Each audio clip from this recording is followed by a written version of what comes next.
Og det ferdig at tåsa om Johannes evangelium, kapittel 20. Og jeg får tenke om løytan de 4 heltene av kapitlen, de 18 første versene av hesten her kapitlen. Hesten her kapitlen som vi kanskje kan løyve oss at sige inneheldur øyna eller te største hendingene som nekrande hent og i heimsøvene. Torja sia, hon ta Jesus Kristus som hei vært deier, og vært deier røys oppaktor av deion. Vi har tåsa om hans deia og gjerarfer og i kapitlen framan undan. Og nå vi så kommet til 20. kapittel, og vi får ta oss om hese veldige henting, ta Jesus røys opp fra deg. Og jeg får først, for sammenhengende skilt, at lese 20 første versene av hese kapittelen. Slen så løys. Første dagen i vikene kom Maria, Magdalena tulja til grøvene med en var mist. Hun sa ta støynere ved tidsen fra grøvene. Ta leipene sted og kom til sin Peter og hin lærersveinen, han som Jesus elsker, og sier vittar, ta av tidsen herren ur grøvene, og vi vet ikke hver tar hava lagt han. Peter og hin lærersveineren fører ta av sted og kom til grøvene. Tar lupo bajer av sted saman, men hin lærersveineren rann undan, skjøtar i en Peter, og kom fyr til grøvene. Ta han bakte seg nyer, sa han lynkleine litt her, men han får tog ikke inn. Nå kom Simon Peter, som var 18 år. Han får inn i grøvene og sa at lynkleine lå her, og at svarta dukeren som hei vært av høtte hansara la ikke saman vid lynklævnen, men la samanlagtor av øren stegi fyrir seg sjølvan. Ta for øysene hin lærersveineren inn, han som fyrva kom til grøvene, og han sa og troe. Så enn skilte der ikke skriftene at han skulle rys opp fra hinnom deg. Lærersveinerne føreta høymaktor til sin skjøls. Så jeg sjåa tog de første versene og i sin kapitlen, og så skulle vi teka deg så i vers 4 vers. Vi løser jo i sin første versen, første dagen i vikene kom Maria Magdalena tulja til grøvene, med en var mist. Hun sa ta støyneren var tidsen fra grøvene. Som jeg ofte har nevnt for, så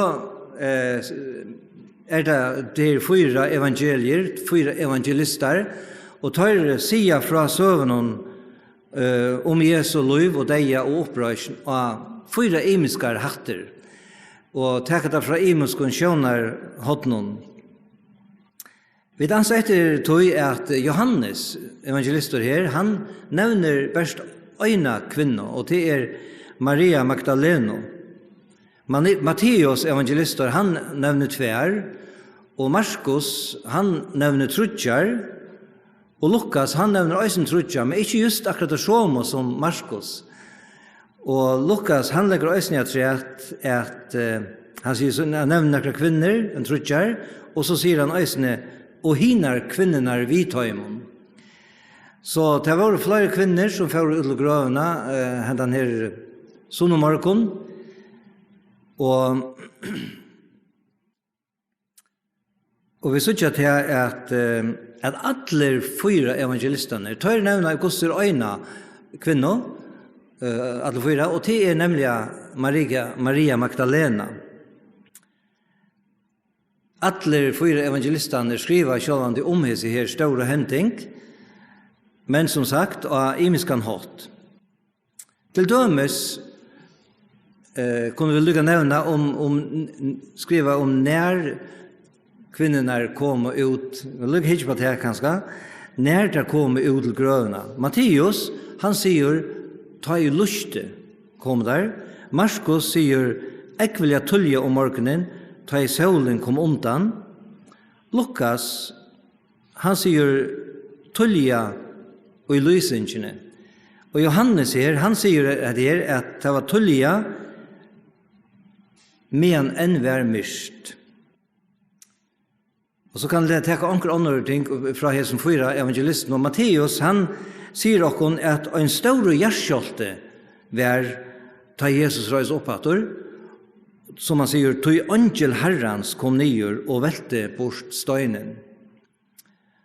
Og av sammenhengen som Matteus skriver om det her, så skilst at Jesus langt vær risen opp, eller åren angelen velte støynen fra grøvene. Markus, han sier okkur at kvinnerna hadde enkante salvor vissar ut av salva Jesus, og at her tåsa og søyna mittlån med en rajinko, og hvor skulle hjelpe dem, eller hvor skulle velta dem støynen fra grævar munnen. Men da så kom ut, så det til at han langt vær velter fra grøvene. Og Lukas, han grøyer kom best fra at da det kom ut til grøvene, så funnet her støynen veltan fra, og så fører der inn, og så funnet der ikke Jesus, men tar så ut for menn og i skynande klævon, skriver Lukas. Og heser bajer som jo var enklar, tar sett og heter her som nok så kjent, vet der, hvor løyta tid etter henne livande, mittlen henne deio. Så løs kunne vi helt fram og sagt hva det tar 4 evangelistene sier, men det skal ikke gjøre. Vi skulle særlig halte oss til sjående Johannes, som vi færre tjøk noen. Og vi kunne se det på den måten at Johannes, han velger at grøya fra søvende vi Mario Magdalena og i midteplen, det som fra henne av sjøvnerhottene, hvordan hun opplevde denne her morgenen, så i alle disse her første og 18 versene som vi utfører at oss om det, at de snikva seg rundt og være om henne, hvordan hun tok vi hese oppdaging at Jesus var opprisen, hva hun gjør det og hva hun sier. Maria Magdalena, hun var en av den søgneste vid krossen, ta Jesus døye, og hun var aller helst den første påskamorgon vid grøvene. Og det sier dere så mye som at Jesus har en omøtelig stor tøytning i liv i henne. Og det var sånn at det tog at han først og fremst har frelst henne fra evig fortaping, men øysene trykker vi at, som jeg nevnte øysen søgnast, at han har sett henne og i frelse fra tjej ytlån Anton som var färner utdurene. Det her vi at hon var en slik kvinna som sa etter hvordan underfullt det var at være løst og at elska Jesus hållet som hon gjør det. Da kom jeg huske om en henting som stender i Lukas evangelium, kapittel 6. Her leser vi om en syndafotla kvinna som kom inn i et hus, en som Simon, her som Jesus var inne, og hun får vaska Jesus om føtterne her. Og vi har sånn, og vaktet der tar hun sånn stenta, og så helte hun en dyra bær og salve til olje iver føtterne til henne, og at han hatt synte hun Jesus og møtte en høyre at gjøre det her, og hvordan hun virte han og elsket han. Jeg skal ikke komme inn på at jeg søvende annet enn til at kom også om han at jeg også Maria Magdalena, men det stender ikke at kvinnan i Lukas 6 var Maria Magdalena, men om til kvinnerne sier Jesus i Lukas 6:4, det her, hinner monko synder henne og henne 24, hon hever jo elska negv, men han lyte verer 24, elskar lyte. Skal ikke komme mer inne på det her, Og som sagt, det stender ikke at det var Maria Magdalena. Möjliga var det hon, men vi kan säga att Maria Magdalena synte Jesus just samma kärleka och tacksame för det som han har gjort, som hänt den här kvinnan, som annars onämnt och i Lukas 6.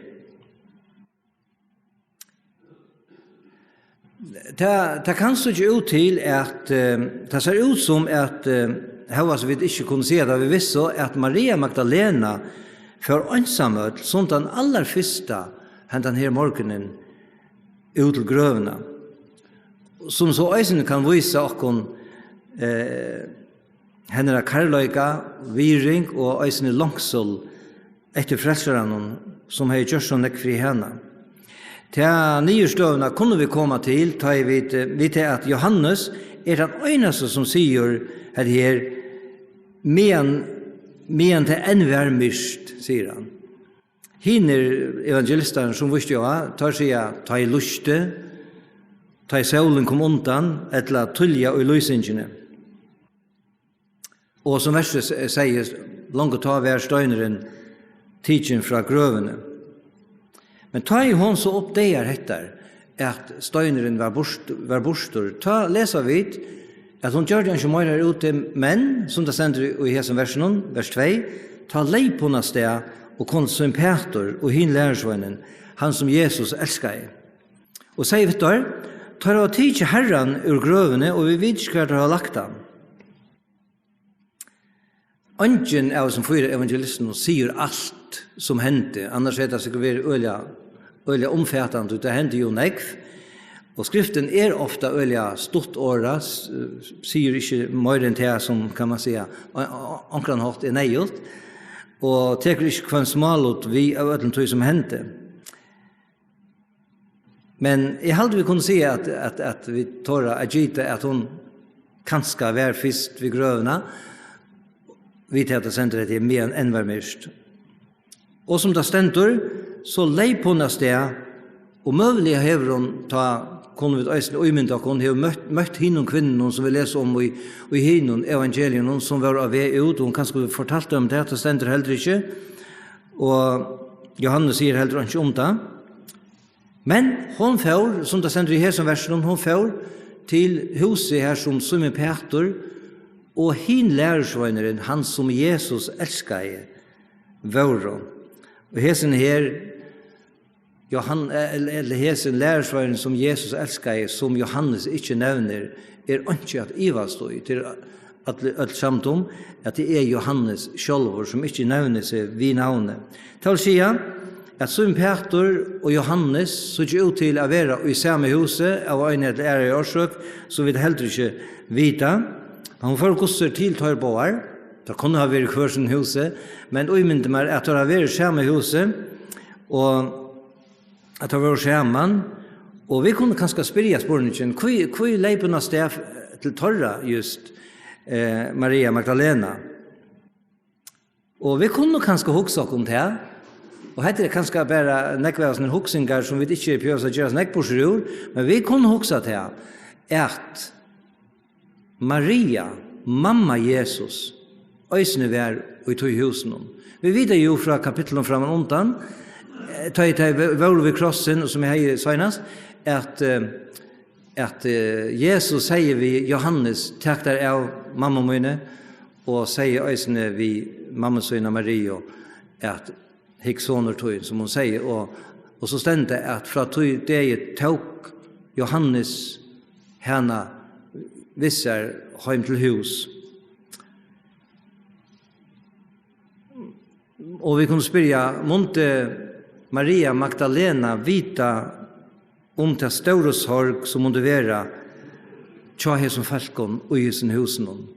Kanske särliga, självande tja mörne, mammene, Mario, men kanske en särskild kan ha tja Peter.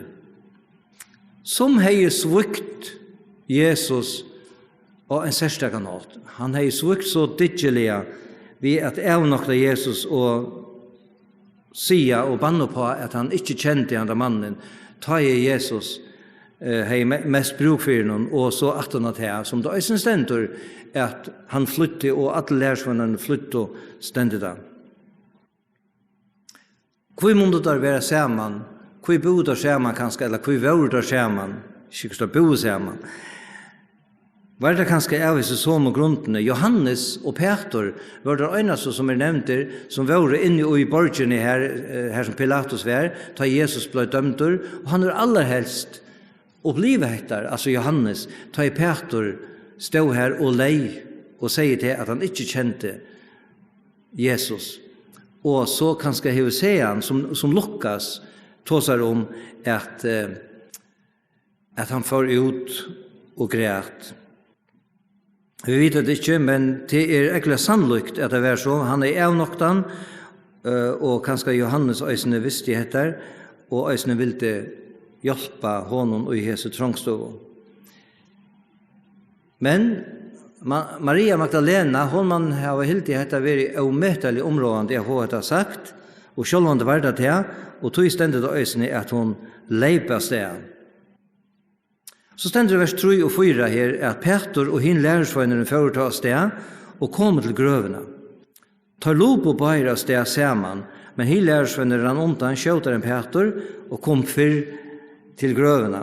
Maria leipa sted, og nu lå på tøyre av sted. Ja, sannelig, dette var jo stor tøyende som de hadde hørt til hende morgenen, og så tog var det slik før av dem sjående.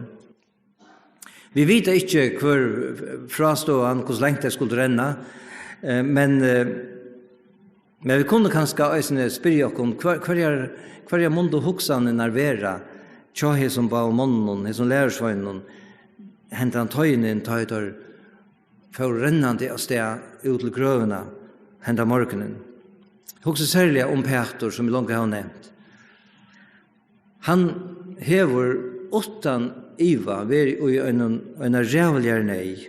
Han hei jo svitje Jesus og Digelia, og kan man si, point av malstrykene, at han har fylst ved Jesus i årene, så gjør han dette som han gjør det, og avnokta i Jesus.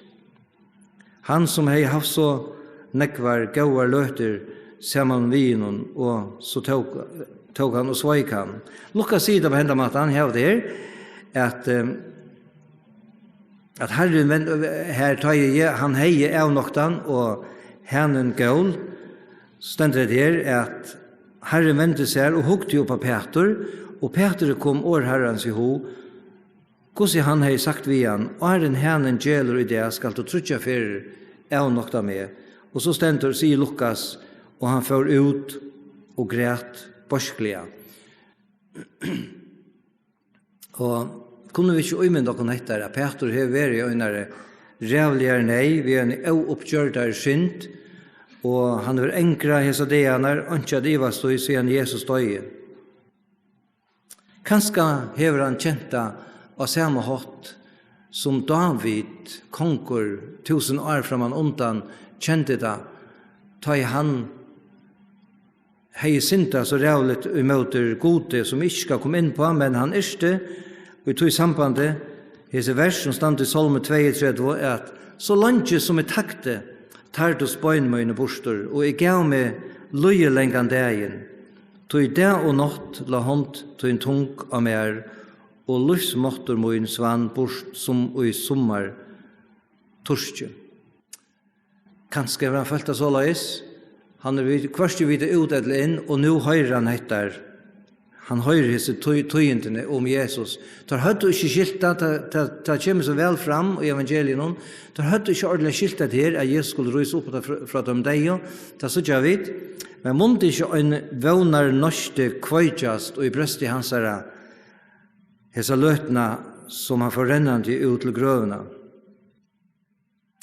Og så leser vi jo i denne 4. versen her, at tar lop på bæra sted, og hin lærersvøyner rann undan, skjøtar i en Peter, og kom fyr til grøvene.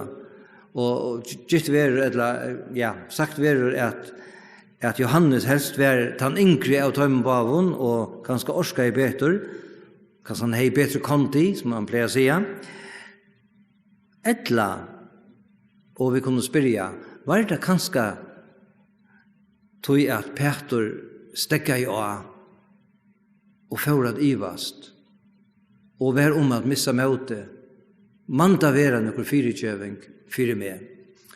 Ta vita vi ikke, vi kunne bare hugsa det, og så kunne vi jo eisne vita, som vi sutja eisne I restene av Johannes' evangelium, at her var sanneliga fyrirkjøving til hans eisne, og til det til øyne kvann som græter om sina synd, kanskje ikke endelig av taren, men som byr om fyrirkjøving. Og det var faktisk det som Peter hei gjørs langt, og Jesus visste av det at han får ut og græt borskliga I sina synd. Og så var det kommet til grøvene, og så leser vi det vers 5, som vi leser, at, og heter om Johannes, han var kommet før, da han bakte seg nyer, så han lynkleine litt her, men han førte ikke inn. At Johannes måtte bakte seg nyer for at hitja inn I grøvene, sier dere, og synder om hvordan grøven måtte være. Lukas sier at hun var høgt inn I kletten. Jeg vet ikke akkurat hvordan det være, men det pjøs vi ikke at hukse sånn jeg om, men han hukte inn, og så så lynkleine litt her, Johannes. Hva måtte han hukse da han sa at lynkleine som Jesus hei vært ui, lå inn I grøvene? Maria Magdalena hei jo sagt, fyrir daimon, og det har hun nok sluttet seg til, da det var tid til herren ur grøvene, det var bøyene fra Maria Magdalena til torra. Og torra var først ut her, og nå ser Johannes at det at her ikke lynkleine som Jesus hei vært ui, som de hadde lett han ui, som et lyk, og de lå her. Så at måtte Johannes ikke være eller komme ta og tog løt og til nye støv, stålen kunne Jesus I øtlenføren ikke være. Altså, ønsken tjauer hei funnet på at lette han ur klæven og lette deg lie til at det skulle få stave Jesus. Så at kanskje øyne I hans brøste kvøkte seg sånn her vågner norsten om at det verilig var sagt at Jesus var opprisen. Så leser vi I vers 6 og 6. Nå kom Simon Peter, som var 18 av honom. Han får inn I grøvene, og sa at lynkleine lå her. Og svarta dugren som hei vært av høtte hans herre, altså Jesus her, la ikke samme vi lynkleine, men la samme laktor av øren steg for seg sjølven. Vi så ikke til at vi leser Jøkken Johannes evangeliet, at rettelig nekva stedene, så kommer Johannes vi slik om detaljen, sånne små loten som han skriver om. Vi kunne nevnt nek, men jeg skal ikke nevne nekka, men som til dømes her, da han grøyer fra klæven. Det er også om til at han skriver etter en halv trus år at det hendte. Og han myntes slike detaljer som her, at lynkleine teiler her, og svarta dugren handla for seg sjølvan og en øren sted, da han hukte inn. Og vi kan spørre til at han myntes akkurat det. Jo, måtte ikke just være tog at hentan her løtan heie og et holdt og møtelige størst årin og han. Hentan løtan her er sin vågnar norsten kvøktest og I hans rabarme om at Jesus verilig var risen oppatter. Ta vid så också om disse klæene som lå inne I grøvene, og Jesus var borster, så kunne vi kanskje begynne at øymynda oss, hvordan spør det til at disse klæene lå så vel sammenløg? Hvor lagt det sammen? Var Jesus røster opp, og klæene fører av noen, og så hei han tidsjær stunder til å lette det sammen, og lette svarta dugjen her. Vi kunne bruka akkurat øymyndinger evne og sintur, tar vi hos om det her, at Jesus kanskje har gjort det her, øysene fire, at gjør en avpenting om at risen opp. Hvor han ikke vurslet seg på en av veien fire timen og slik ting, ta vita vi det ikke, det har sånne fragrøyngar, Jesus kanskje vil det røyna, tørre trygg, og så framveis, at ta vita vi det ikke, og tog skulle vi heller ikke gjøre sånn ikke på så urtøy. Men i øtlen føren, opprørsene dæveren var kommet, grøven var tøm, kleine lå her, hvert var hent. Det visste dere ikke ta, men det finner dere sannelig å vite 17. Og derfor har vi da tås om neste ferie, tar vi til resten av 20. kapitlet. Så stender i 8. verset, ta for eisen hin lærersveineren inn, altså det var Johannes, han som før var kommet til grøvene, og han sa og troe.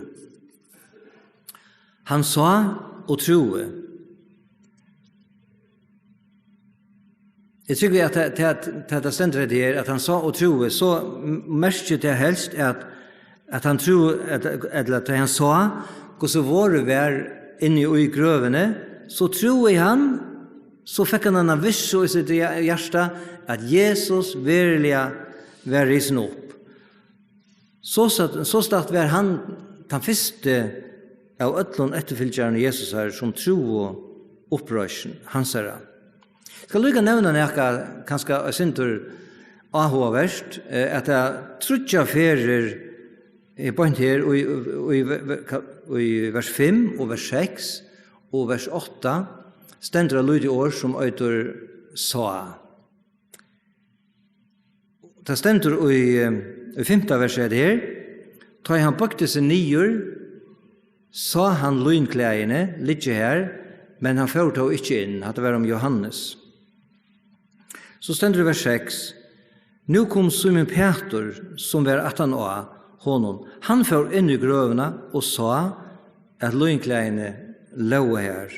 Og så stod det her i vers 8 at ta for øyne hinlærersveineren inn. Han som før var kommet til grøvene, og han sa og troe. Hva nevner jeg endelig heter?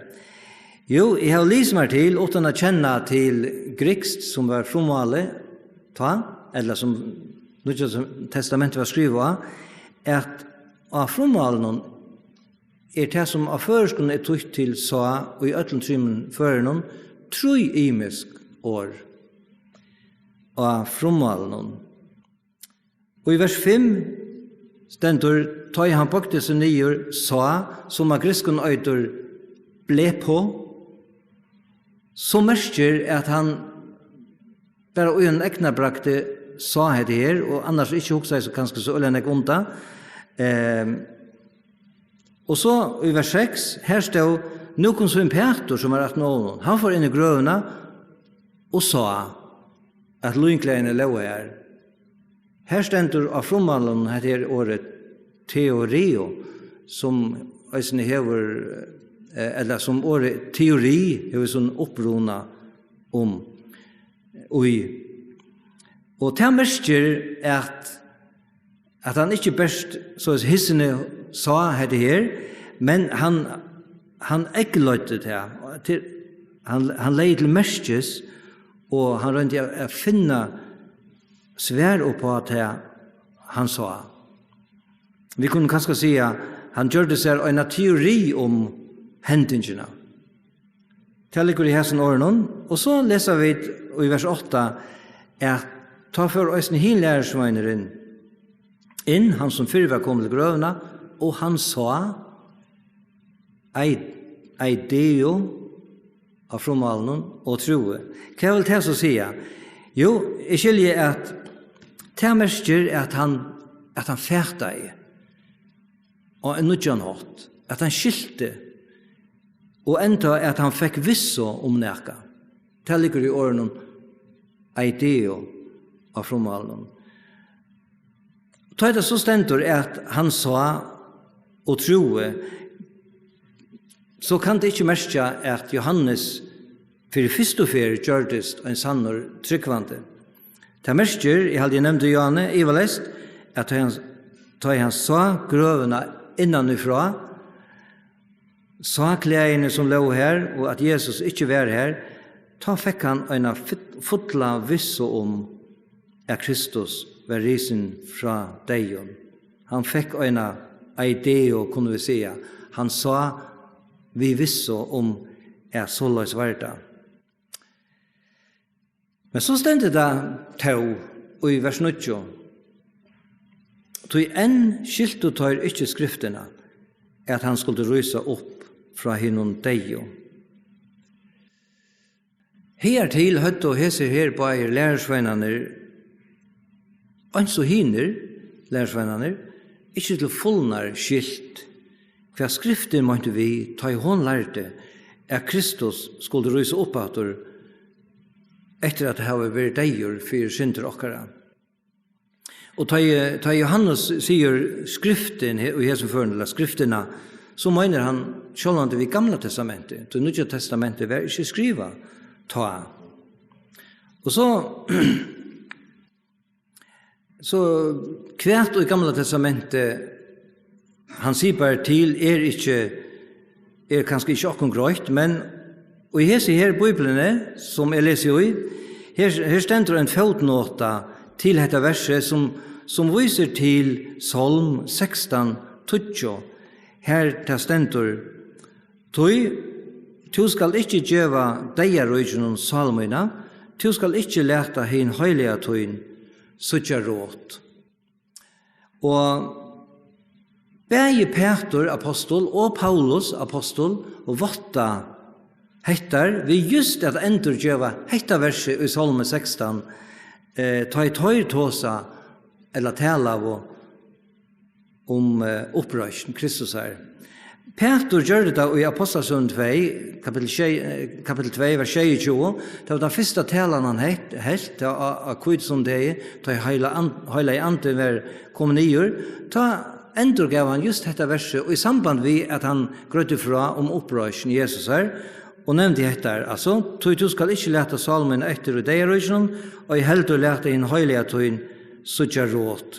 Og Paulus gjør det samme i kapitel 13, vers 35, her han øysen tåsar til jødene og grøy dem fra om opprøysen Jesus her, og så sier han etter her, etter sjåan tidlig på så sammenhengen, «Tu sier han øysen ja øren stegi, tu skal ikke lete hin høylige tøyen, suttja råt.» Og jeg har sagt at onkel bibellærere tar nevne øysene at han mulig sier til, tar han sier at han ikke skilt og skriftene holdt, sier til onklar hendingar og i gamla testamentet som viser av deia og opprøysen Jesus her. Skal lukka nevne 2. Det stender i Hebreerabrevet 11 og 19, og til ta i Abraham offra i Isak. Vi leser om det første Mosebok kapitel 22. Hebreerabrevet sier at her skal bare lese 8 vers. Og her stender om Abraham, han hei i hoa, at God var mentor enta a røysa opp fra hinnom deio. Og heiane fikk han, altså fikk Abraham og Isak, i øysene aktor, og i lykknelse tala. Og øysene tar det kommer i samband vi tar kjente søvende om Jonas, og i bodje hevdyrsens, tar det kastet han for bor, og et hevdyr kom, og gløpte honom. Ta leser vi Jesus sier det, og i Matteus 12, 4, det er en som Jonas var trutja deir, og trutja nættur, og i bodje hevdyrsens, så skal menneskesånne være trutja deir, og trutja nættur, og i fengje gjerrenar. Så det er det som Johannes, og i 20. kapitlet, sier til til han nevner om skriftene. Vi skulle føre videre, til stendes holdet så i vers 20, lærersvennerne fører til heimater til sin kjøls. Hese bøyer som lov på av sted, og med som rundt om kapp, ulle grøvene, tar fører noe heimater. Ivalest, som vi langt har nevnt, var bøyer varne samførter om at Jesus, han var risen fra deion.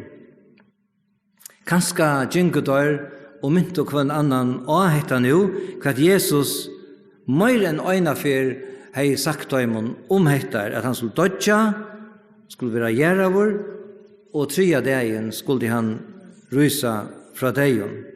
Og tar vi så hukse om Peter, måtte han så øynafer træt, måtte han så ikke heva blandager kjensler hentan dagen. Glæver om å vite at Jesus var løyve, kanskje 8 fotler, ørskymlaver av hukse om, jeg skulle hitta Jesus, nå han så dittelig hei svidje han på en åren han døye.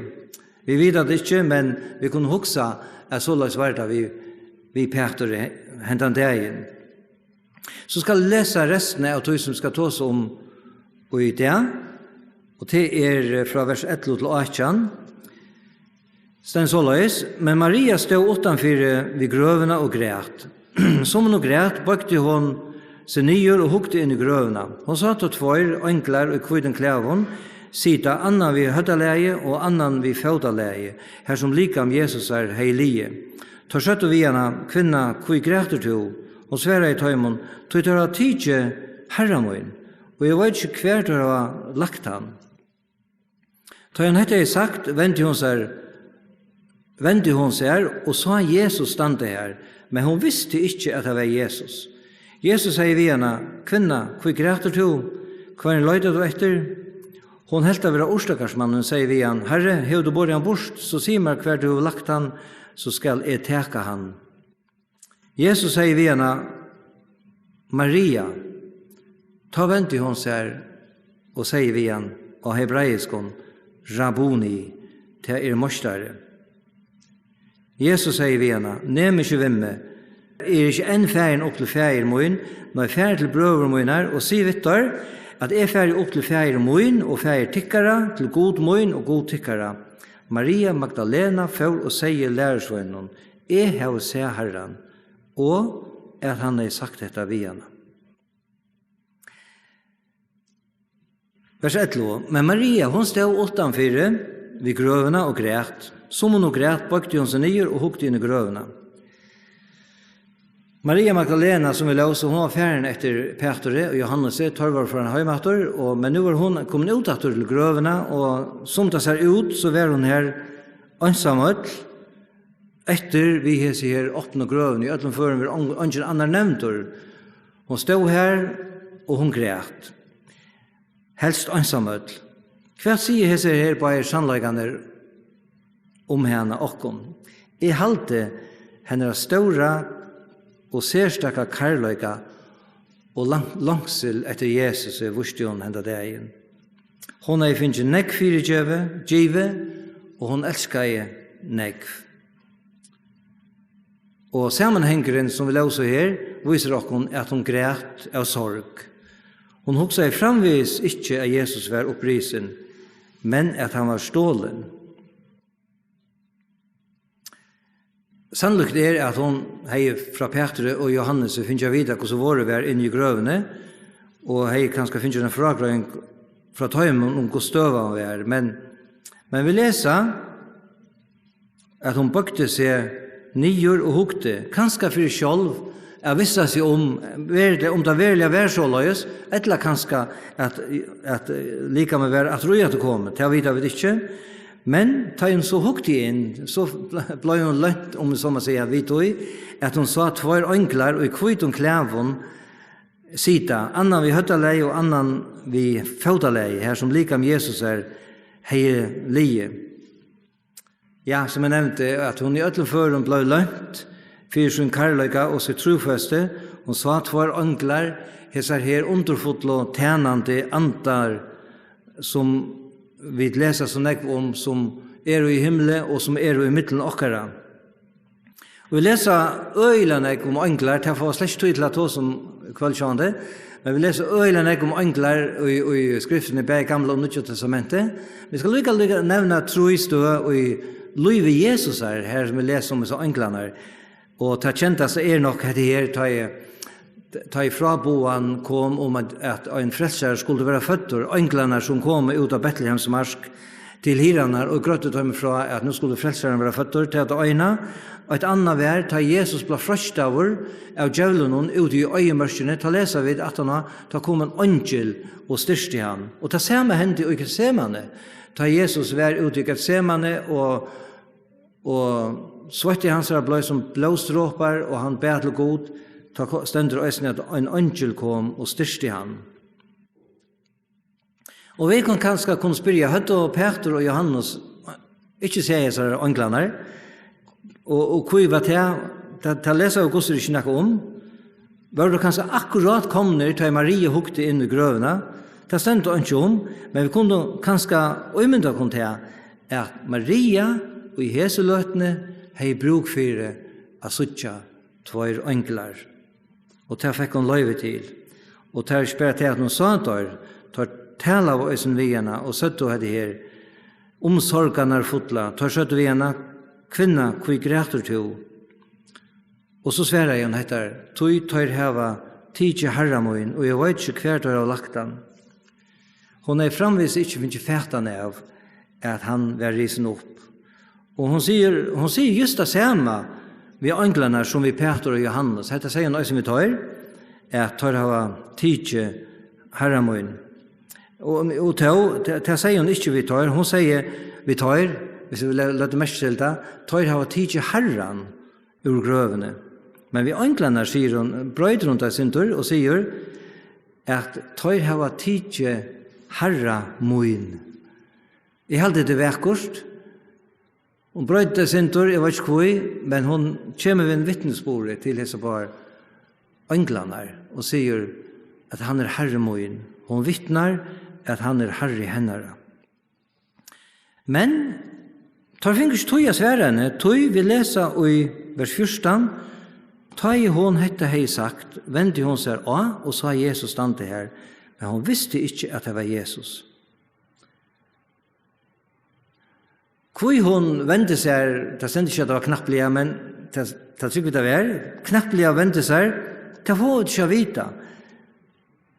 Hun stod jo og tog seg vid disse anglene som var inne i grøvene, og ville ivelest feien finne svær fra tøymon, og til imiske gytingar om hvor at hun knapplige vendte seg av, men måtte kanskje også ikke være til han, at hun fikk en kjenslo av nøkron holdt særstøkken, som vi er 18-4-ene.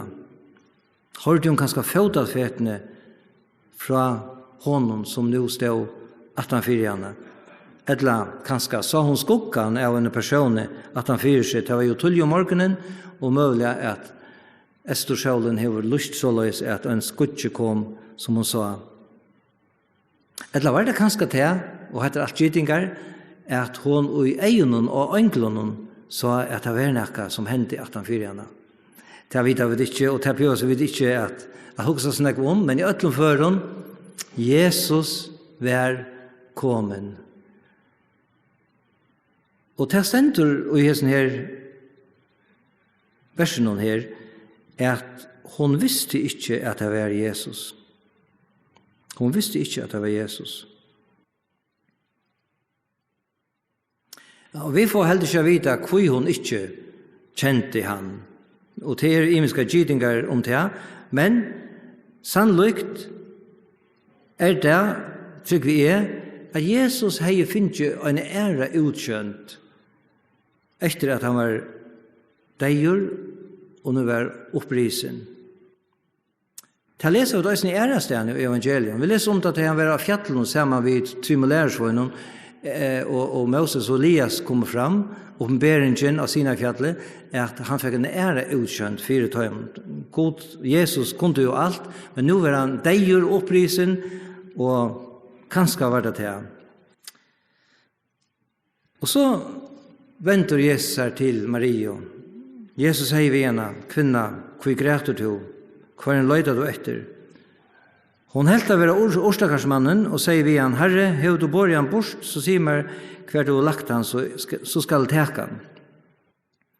Jesus spurte just samme spurning som englene, bant fram og undan, men han spurte en spurning av treet.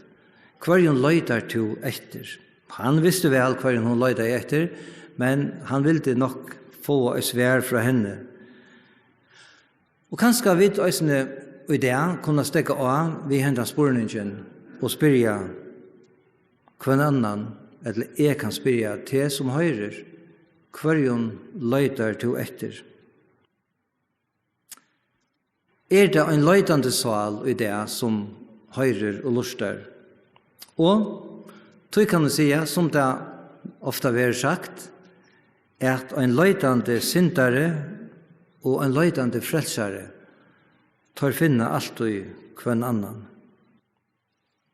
Men Maria, hon visste framvis ikke at Jesus var livande, og som det stender her, hun helt av være orstakarsmannen. Det kunne være nekvar skøyvar oppfattande til mennesken om Jesus. Det kanske som halta han vara en orstakarsman, eller så helt annan, eller trea, eller fjärra. Nei, sannliga, det var självor frälsaren som stod framme för henne, och så åpenberar han sig för henne i vers 16. Jesus säger vi henne, Maria, ta vänd till hon sig, och säger vi henne av hebraiskon, Rabboni, det mostare. Nu hörde Maria en kända röt, som nämnde henne navn. Här var inte att iva sig. Hetta var Jesus. Og hon svarade aftur Rabboni. Og som det stender her, det mostare. Jeg leser ångstane at det enda møgnes vi hin store lærermostaren. Hon hoksa framveis Jesus som lærare søyn.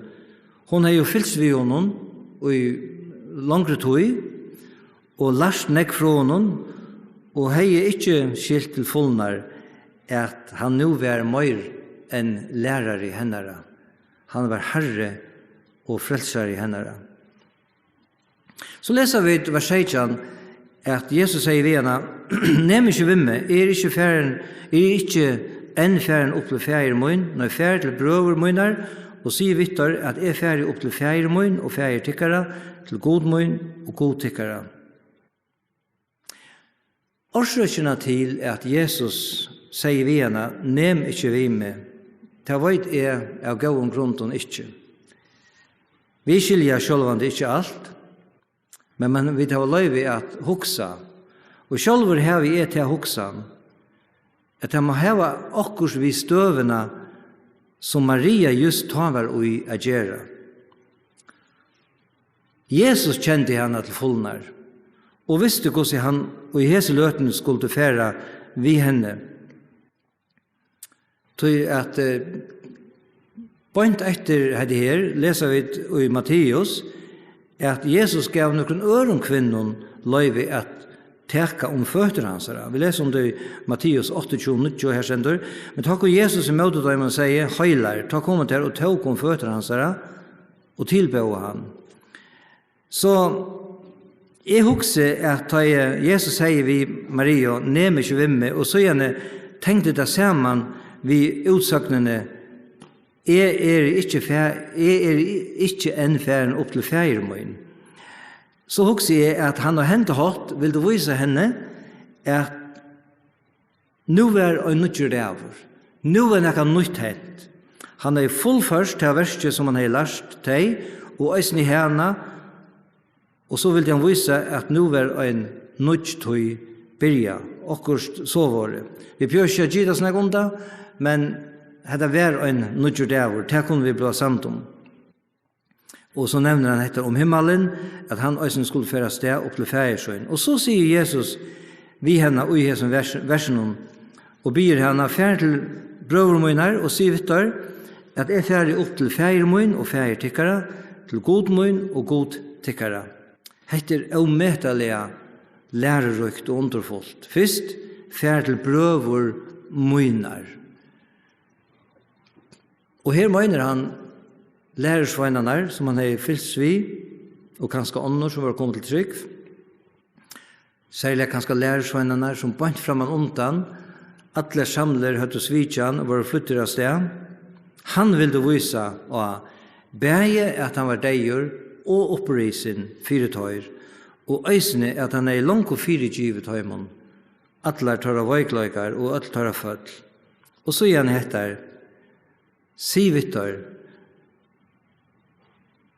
at færre opp til fægermøyen og fægertikkere, til godmøyen og godtikkere. Til øysene er mettelig størst at lese. Han viste dem også så grøttelig at fæger hansere og god hansere var øysene fæger torra og god torra. Hva er det ikke en underfull nøye Jesus viser her, og øysene lærer okkom i det. Skal lese det sørste verset i det, vers 18.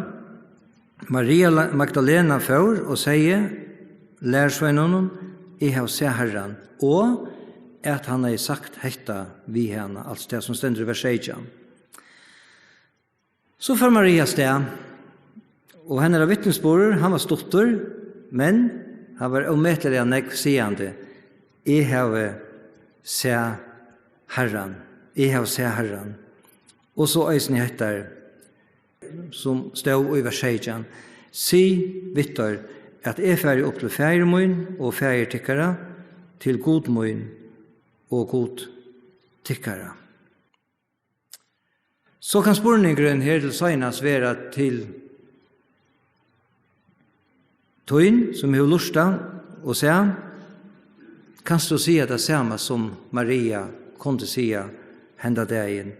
Jeg har se Herren. Kjenner du Herren, Jesus Kristus, som tøyen personlige frelsere? Hever du se han, vi tøyen troar eion? Du kommet å kjenne han? Transportningen letter i til tøyen, to hever møvelegan, øtle hever møvelegan, for jeg suttje Jesus, og komme å kjenne han, og kunne si det samme som Maria sier, han Herre min. Skulle be sammen. Gå feir. Takk for at vi har kunnet tale om opprørstøyene i det. Takk for at du reiser opp fra deg. Vi priser og takker til Herre Jesus for det. Takk for at du er en livende frelsere, og du er i himmelen i det, og at vi den det som trykker at jeg skulle komme hjem til tøyene, være i alle æver. Jeg priser og takker deg for. Lett ikke kan ønske tøyene henter som er hørst i det feir, og byd om å sikne, kan ønske sikne land og folk, lett ikke alltid tøyene henter og takker til her, tøyene døyre bare navn. Amen.